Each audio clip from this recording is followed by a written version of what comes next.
صدر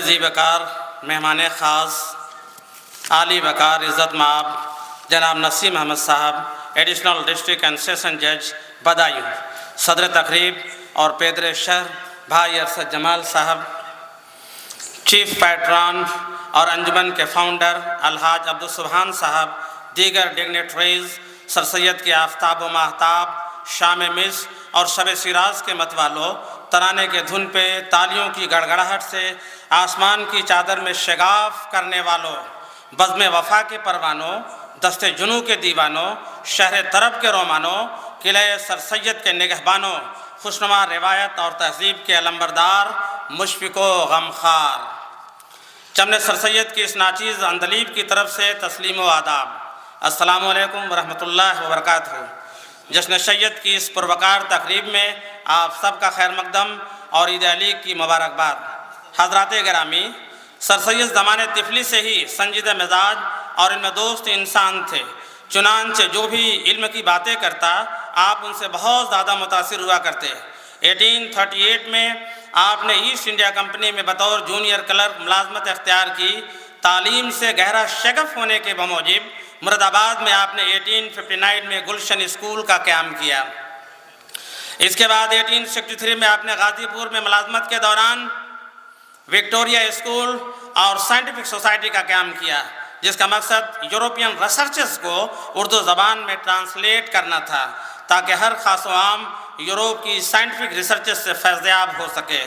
حضرات گرامی، سر سید راجہ رام موہن رائے اور ایشور چند ودیا ساگر کی طرح لارڈ میکالے کی ماڈرن ایجوکیشن پالیسی سے بہت زیادہ متاثر ہوئے۔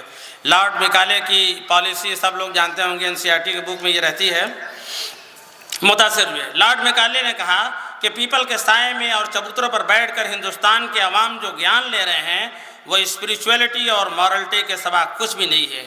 نہ یہ انجینئر بن سکیں گے، نہ ڈاکٹر بن سکیں گے، نہ سائنٹسٹ، نہ فلاسفر، نہ جوڈیشل ایکسپرٹس، نہ مرکنٹائل لا اور پبلک ایڈمنسٹریشن کے ایکسپرٹ بن سکیں گے، نہ بزنس کو ڈیل کر سکیں گے، یہاں تک کہ زیر زمین اور سمندر کے پوشیدہ خزانوں کو ایکسپلور نہیں کر پائیں گے۔ گرین ریولوشن یعنی زرعی ترقی، وائٹ ریولوشن یعنی صنعتی ترقی، فارسٹ ریسورسز اور سسٹینیبل ڈیولپمنٹ کو ہرگز یہ سمجھ نہیں پائیں گے۔ لارڈ میکالے نے کہا کہ تم صحراؤں میں خدا ڈھونڈ رہے ہو اور یوروپینز طیارے اڑانے کی فراق میں ہیں۔ میکالے کی ان باتوں نے سر سید کو جھنجھوڑ کر رکھ دیا۔ آپ اس نتیجے پر پہنچتے ہیں کہ ignorance is the mother of all evils, اور اسی وجہ سے انگریز ہمارے اوپر ظلم و ستم بالائے ستم کرتے چلے جا رہے ہیں۔ حضرات گرامی، سر سید کا پورا خاندان دا ریولٹ آف 1857 کے نتیجے میں انگریزوں کے ظلم و تشدد اور عتاب سے تہو بالا ہو گیا۔ خود آپ کی ماں بیگم عزیز النساء 1 ماہ تک استبل میں روپوش رہی۔ اس ذبوحالی سے تنگ آ کر سر سید نے فیصلہ کیا کہ مصر میں سکونت اختیار کریں گے۔ جب یہ خبر انگریزوں کو معلوم ہوئی تو انہوں نے میر صادق اور میر رستم کو اپنا قاصد بنا کر فرمان بھیجا کہ آپ ہماری حمایت کیجیے، جہان آباد کا تعلقہ ہم آپ کے نام کر دیتے ہیں۔ سر سید کو بہت شاک لگا کہ انگریز مجھے خریدنا چاہتے ہیں۔ آپ سوچتے ہیں کہ میری قوم کا علاج و دھرما کون کرے گا؟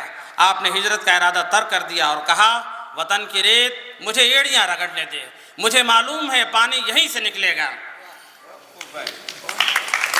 آپ نے کہا کہ اس کا علاج لارڈ میکالے اور ووڈس برڈ کے ریکمنڈیشن سے ہی ممکن ہے کہ لوگ ماڈرن ایجوکیشن پہ عبور حاصل کریں۔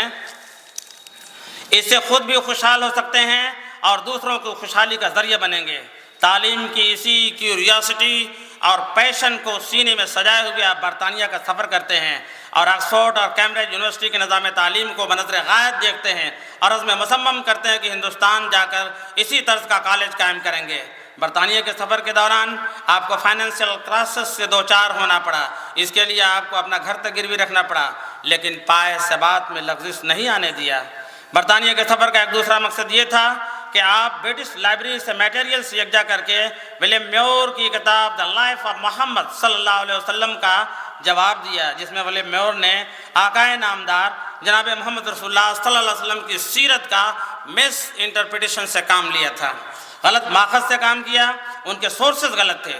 اسی طرح آپ نے ڈبلیو ہنٹر کی کتاب اور انڈین مسلمز کا جواب دیا، جس میں وہ ہندوستان کے مسلمانوں کو زیرین اور انفیریئر تصور کرتا ہے۔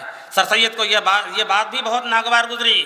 اس کے دلائل میں آپ نے کہا، میری ماں بیگم عزیز النساء جس سے میں نے تعلیم حاصل کیا ہے، خاصی تعلیم یافتہ تھی۔ میری پھوپھی کافی تعلیم یافتہ تھی۔ میرے بڑے بھائی سید محمد خان دلی سے سید الاخبار نکالا کرتے تھے۔ آپ ہماری قوم کو کمتر اور گوار کہیں گے تو یہ جملہ ایکویلنٹ ٹو ابیوز ہوگا، دشنام کے مترادف ہوگا۔ سر سید نے بڑی بے باکی اور جرأت کے ساتھ ڈبلیو ہنٹر کی کتاب کا جواب لکھا۔ یہاں بھی سر سید نے ایک بار فی العلم دوست ہونے کا ثبوت دیا، لفظ کا جواب لفظ سے۔ 1870 میں جب سر سید احمد خان انگلینڈ سے واپس ہوئے تو انہوں نے دیکھا کہ قوم پرانی حویلیوں کی قصیدے لکھ رہی ہے، صبح کی اذان تک مشاعرے کا اختتام ہو رہا ہے، قصے گل بقاولی محفلوں میں سنائے جا رہے ہیں، عام کھانے کے سرئی جواز ڈھونڈے جا رہے ہیں، کتے کے سن بلوغ پر پہنچنے کی علامت پر بحث ہو رہی ہے، مرغ کے تصادم دیکھنے جمع غفیر جا رہی ہے۔ اور وہ دور تھا کہ جب ہم اپنی زبان اور ادب پہ ناز کیا کرتے تھے اور یوروپین سوئی سے لے کر جہاز بنانے تک مصروف تھے، جبکہ برادران وطن ماڈرن ایجوکیشن حاصل کر کے اعلیٰ منصب پر فائز ہو گئے تھے۔ اغیار مہر و ماہ سے آگے نکل گئے، الجھے ہوئے تھے صبح کی پہلی کرن سے ہم۔ آپ نے مسلمانوں کے درمیان ماڈرن ایجوکیشن حاصل کرنے کی کیمپین چلایا، علی گڑھ سے بنارس، بنارس سے اعظم گڑھ تک، گورکھپور سے پٹنہ تک، پٹنہ سے کلکتہ تک، احمد آباد سے گرداسپور تک اور گرداسپور سے امرتسر تک اور میرٹھ سے لاہور تک دیوانہ وار لوگوں کو پکارا، رئیسوں اور نوابوں کو کنونس کیا کہ تم عقل و فرزانگی سے کام لو، زمانہ بدل گیا ہے، پتھروں سے پھول کھل رہے ہیں، ریزداروں میں سبزے لہلہا رہے ہیں، چراغ آدھیوں میں جل رہا ہے، یوروپ میں سائنٹیفک اور پولیٹیکل ریولوشن آیا ہوا ہے، دولت تمہاری جا رہی ہے، ٹیکنالوجی تمہاری روایتی فن اور طاقت کو زیر کر رہی ہے، وقت آ گیا ہے کہ تم اپنا ٹریک بدل دو اور ماڈرن ایجوکیشن کو اپنا لو، نہیں تو پھر دیر ہو جائے گی۔ حضرات گرامی، سر سید جس دور میں تھے اس دور میں یو پی کے مسلمان پراسپیرس تھے، 30% زمیندار اور 20% زردار تھے، but the strength at the college level was only 3.5%۔ سر سید کو اس شرح خواندگی پر بہت ملال آیا۔ جب 1875 میں آپ نے مدرسۃ العلوم قائم کیا تو اس وقت ہندوستان میں صرف 20 مسلم گریجویٹ تھے، جبکہ برادران وطن میں یہ تعداد 850 تھی۔ اس زمانے میں عوام الناس کا ایسا مائنڈ سیٹ اپ کیا گیا کہ تعلیم کا مقصد خالص دین کی تعلیم حاصل کرنا وہ لوگ سمجھتے تھے، جبکہ یوروپینس تعلیم کی ڈیفینیشن کچھ اس طریقے سے بیان کرتے ہیں: education is the transformation of knowledge, advocate, skill and cultural values. It is to make the people civilized, productive, constructive, cooperative, considerate, honest, tolerant, principled, having positive attitudes, above and all, generous towards the society۔ سر سید کے modern education campaign کی زبردست مخالفت ہوئی، ان کے خلاف 68 فتوے لائے گئے، مگر آپ ان کی پرواہ کیے بغیر اپنے مشن میں گامزن رہے۔ یہی مدرسۃ العلوم 1877 میں محمدن اینگلو اورینٹل کالج بنا اور 1920 میں یونیورسٹی کی حیثیت حاصل ہوئی۔ جب سے آج تک مادر درسگاہ بے شمار eminent scholars, scientist, politicians, democrats, bureaucrats اور ٹیکنوکریٹس دیتی چلی آ رہی ہے، اور انشاءاللہ تا قیامت یہ سلسلہ جاری رہے گا۔ حضرات گرامی، سر سید روشن خیال اور سیکولر مزاج انسان تھے۔ برطانیہ کے سفر کے دوران ناگپور پروونس کا ایک افسر ملا جو اس وقت وزیر تعلیم کی حیثیت سے کام کر رہا تھا۔ گفتگو کے دوران سر سید نے اس افسر کو نصیحت دی کہ ہندوستان میں افسروں کو ان بائسڈ ہو کر کام کرنا چاہیے۔ جس طریقے سے خدا بت پرستوں اور خدا پرستوں دونوں ہی کی پرورش کرتا ہے، ایسا ہی سلوک آفیسران کا خدا کے بندوں سے ہونا چاہیے۔ سیکولرزم کی دوسری مثال یہ کہ انہوں نے ایک برادران وطن کے گھر تیمارداری کے لیے گئے۔ وہاں انہوں نے اس کی مزاج پرسی کی اور اس کے گندے کپڑے بھی دھلے۔ راجہ جے کشن داس سر سید کی سخاوت اور رواداری کے دل دادہ ہو گئے۔ سیکولرزم کی ایک اور مثال دوں کہ انہوں نے کہا کہ ہندوستان خوبصورت شہناز کے مانند ہے، ہندو اور مسلم اس کی دو دل فریب آنکھیں ہیں، ہمیں ان آنکھوں کی مستی اور دلکشی کو برقرار رکھنا ہے، وگرنہ دلہن کی جاذبیت منتشر ہو جائے گی۔ سر سید کے سیکولرزم کی ایک اور مثال دوں کہ انہوں نے محمدن اینگلو اورینٹل کالج کی ایک سوسائٹی بنائی جس میں 196 ممبران انکلوڈ کیے گئے، جس میں 105 مسلمز، 85 ہندو اور 4 برٹشرز تھے۔ سر سید نے محمدن اینگلو اورینٹل کالج کا دروازہ بلا تفریق قوم و ملت، زردار و ناتواں سب کے لیے کھول رکھا تھا۔ کالج کا پہلا گریجویٹ اگر عبداللہ تھا تو دوسرا گریجویٹ ایشوری پرساد تھا۔ بعد کے لوگوں نے بھی سر سید کی اس لیگیسی کو آگے بڑھایا۔ ہماری یونیورسٹی بلا تفریق قوم و ملت فرزندان ملک کی آبیاری کرتی چلی آ رہی ہے۔ حضرات گرامی، 2023 کے سیکنڈری رزلٹ کے پر اگر ہم نظر ڈالتے ہیں تو دیکھتے ہیں کہ جہاں تیجس سرسوتی اور رشتیش فرسٹ رینک پانے میں کامیاب ہوتے ہیں، وہیں شارق حلیم اور کرتکا کوشل دوسرا مقام حاصل کرنے میں کامیاب ہوتے ہیں۔ معذرت سرگاہ، کس خوبصورتی سے ان نونہالوں کو گلونائز کیا ہے۔ جہاں خوشبو مرزا اور عشرت کمال کو ہماری یونیورسٹی نے اسرو تک پہنچایا اور یہ لوگ چندریان 3 کے مشن میں شامل ہوئے، وہیں پریانشو کمار وارسنے، سمالی جین اور احمد آباد اسرو سینٹر کے منیش گپتا نے چندریان 3 کی لانچنگ میں نمایاں رول ادا کیا۔ یہ سب ہماری یونیورسٹی کے پروڈکٹس تھے۔ اسی طرح جہاں آلوک کمار ورما کا سلیکشن UPPCSJ میں ہماری یونیورسٹی سے ہوتا ہے، وہیں ہماری یونیورسٹی نے رشمی سنگھ کی ایسی آبیاری کی کہ وہ UPPCSJ میں تیسری رینک حاصل کرنے میں کامیاب ہوئی۔ یہ سب ہماری یونیورسٹی کے پروردہ ہیں۔ سیکولرزم کی ایسی مثال کہیں اور نہ ملے گی کہ جہاں ڈائیورسیفیکیشن کے باوجود بچے ایک روم میں رہتے ہیں، الماری شیئر کرتے ہیں، ڈائننگ ٹیبل پہ ایک ساتھ بیٹھ کر تناول طعام کرتے ہیں، کامن رومز اور اسپورٹس اسٹیڈیم میں شیر و شکر کی طرح گھلے ملے دیکھے جا سکتے ہیں۔ حضرات گرامی، سیکولرزم کی جھلک یونیورسٹی کی عمارتوں میں بھی دیکھی جا سکتی ہے۔ یونیورسٹی کی جہاں ایک عبادتگاہ عبداللہ ہال کے نام سے منسوب ہے تو دوسرا ہال سروجنی نائیڈو کے نام سے بنایا گیا ہے۔ جہاں ایک ہال بیگم عزیز النساء کے نام سے بنا ہوا ہے تو دوسرا ہال اندرا گاندھی کے نام سے بھی بنا ہوا ہے۔ جہاں ایک ہال سر راج مسعود کے نام سے منسوب ہے تو وہیں دوسرا ہال ڈاکٹر بھیم راؤ امبیڈکر کے نام سے منسوب ہے۔ جہاں ایک ہاسٹل آغا خان کے نام سے ہے تو وہیں دوسرا ہاسٹل میجر دھیان چندر کے نام سے بھی ہے۔ جہاں یونیورسٹی کا انجینئرنگ کالج ڈاکٹر ذاکر حسین کے نام سے ہے تو یونیورسٹی کا میڈیکل کالج پنڈت جواہر لال نہرو کے نام سے بھی ہے۔ حضرات گرامی، ہماری مادر درسگاہ گنگا جمنی تہذیب کا علم بردار ہے، صنعت و حرفت اور علم و ہنر کا تاج محل ہے۔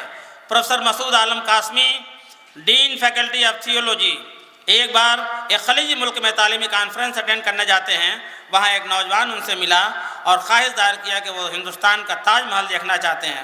انہوں نے کہا کہ کون سا تاج محل دیکھنا چاہتے ہو؟ ہندوستان میں ایک نہیں 2 تاج محل ہیں۔ ایک وہ تاج محل جو شاہجہانی کی نشانی ہے، ایک وہ تاج محل جو علم و فن میں لاسانی ہے، ایک وہ تاج محل جو بیگم کی الفت میں بنایا گیا، ایک وہ تاج محل جو قوم کی محبت میں بنایا گیا، ایک وہ تاج محل جو بیگم ممتاز محل کا مدفن ہے، ایک وہ تاج محل جو ماڈرن ایجوکیشن کا مخزن ہے، ایک وہ تاج محل کہ جس کی تعمیر سنگ مرمر سے ہوئی تو دوسرا وہ تاج محل کہ جس کی تعمیر خون جگر سے ہوئی۔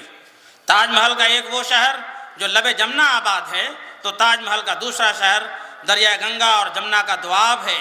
یہ دوآب انڈیا کے ایلوویل پلین کا دا موسٹ فرٹائل زون ہے۔ ایک تاج محل کہ جس کے دروازے پر سورہ یاسین لکھی ہوئی ہے، سورہ یاسین جان کندی کے عالم میں پڑھی جاتی ہے۔ ایک وہ تاج محل کہ جس کی مسجد کے دروازے پر سورہ الفجر لکھی ہوئی ہے۔ الفجر کا مطلب طلوع آفتاب یعنی صبح کی بشارت۔ نوجوان نے کہا کہ میں یہی تاج محل دیکھنا چاہتا ہوں جو علم و ہنر کا مخزن ہے۔ انہوں نے کہا اس تاج محل کا نام علی گڑھ مسلم یونیورسٹی ہے اور اس کے بانی سر سید احمد خان ہیں۔ علامہ اقبال نے کھول آنکھ، زمیں دیکھ، فلک دیکھ، فضا دیکھ، مشرق سے ابھرتے ہوئے سورج کو ذرا دیکھ، خورشید جہاں تاب کی زوریز، خورشید جہاں تاب کی زو تیرے شرر میں، آباد ہے ایک سارا جہاں تیرے ہنر میں، جستے نہیں بخشے ہوئے فردوس نظر میں، جنت تیری پنہا ہے تیرے خون جگر میں۔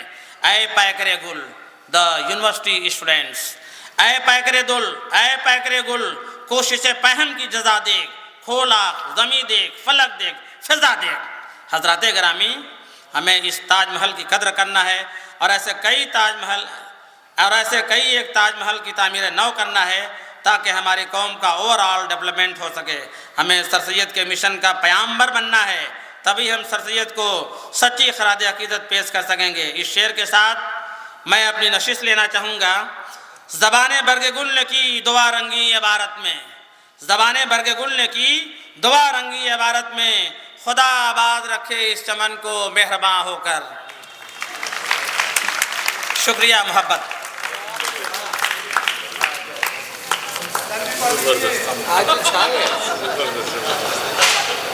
بہت بہت شکریہ مطیع الرحمان بھائی، آپ نے بہت ہی خوبصورت لب و لہجے میں اپنے خیالات کا اظہار کیا۔ آئیے تھوڑا اس سنجیدگی کو دور کرتے ہیں، اور ایک غزل کے لیے میں آواز دے رہا ہوں اپنے بڑے بھائی اور اسی دارالعلوم بوائز ہائی اسکول کے پرنسپل جناب شاہد جمال صاحب کو کہ وہ آئیں اور غزل پیش کریں۔ شاہد جمال صاحب۔